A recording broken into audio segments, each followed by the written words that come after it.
ताज़ा घडामोडी पाहण्यासाठी आमच्या चॅनलला सबस्क्राईब करा, लाईक करा, शेअर करा आणि बेल आयकॉनला प्रेस करा. A7 न्यूजमध्ये आपले स्वागत. जिल्ह्यात एकाच वेळी पोलिसांचे विशेष कोम्बिंग ऑपरेशन.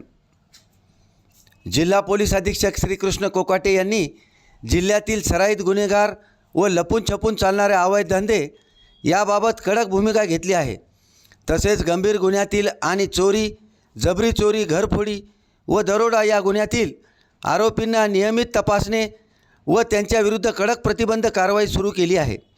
त्याचाच भाग म्हणून गुन्हेगारांची तपासणी, अवैध धंद्याविरुद्ध कार्यवाही, फरार व पाहिजे तसेच न्यायालयाचे वॉरंटमधील आरोपी शोध अशा व्यापक हेतूने पोलीस अधीक्षक श्रीकृष्ण कोकाटे यांच्या मार्गदर्शनात दिनांक 24 फेब्रुवारी रोजीचे रात्री 12 वाजल्यापासून ते 25 फेब्रुवारी रोजीचे सकाळी 1 वाजेपर्यंत संपूर्ण जिल्ह्यात सर्वच पोलीस स्टेशन अंतर्गत विशेष कोम्बिंग ऑपरेशन राबविण्यात आले आहे.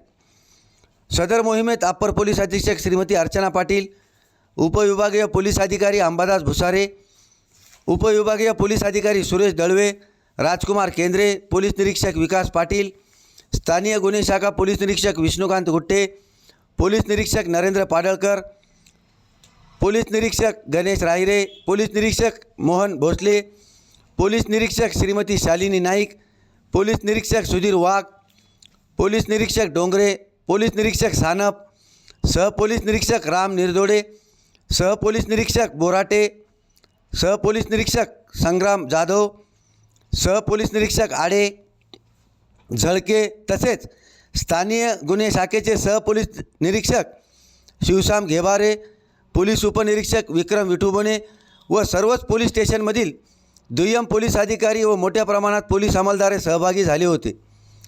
सदर मोहिमेत जिल्ह्यातील एकूण 66 ठिकाणी जिल्ह्यातील तडीपार आदेश झालेले तसेच फरार व पाहिजे असलेले आरोपी, रेकॉर्डवरील सराईत गुन्हेगार तसेच मिश्र वस्तीमध्ये तपासणी करण्यात आली.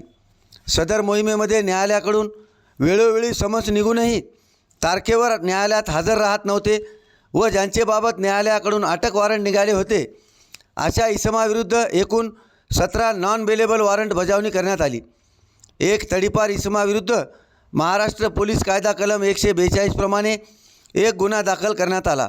जिल्ह्यातील सर्वच पोलीस स्टेशन अंतर्गत महत्त्वाच्या ठिकाणी नाकाबंदी करण्यात येऊन वाहनांची कसून तपासणी करण्यात आली आहे. तसेच हिंगोली जिल्ह्यातील बँक, ATMची तपासणी यावेळी करण्यात आली. A7 न्यूजसाठी अनिस अहमद, हिंगोली.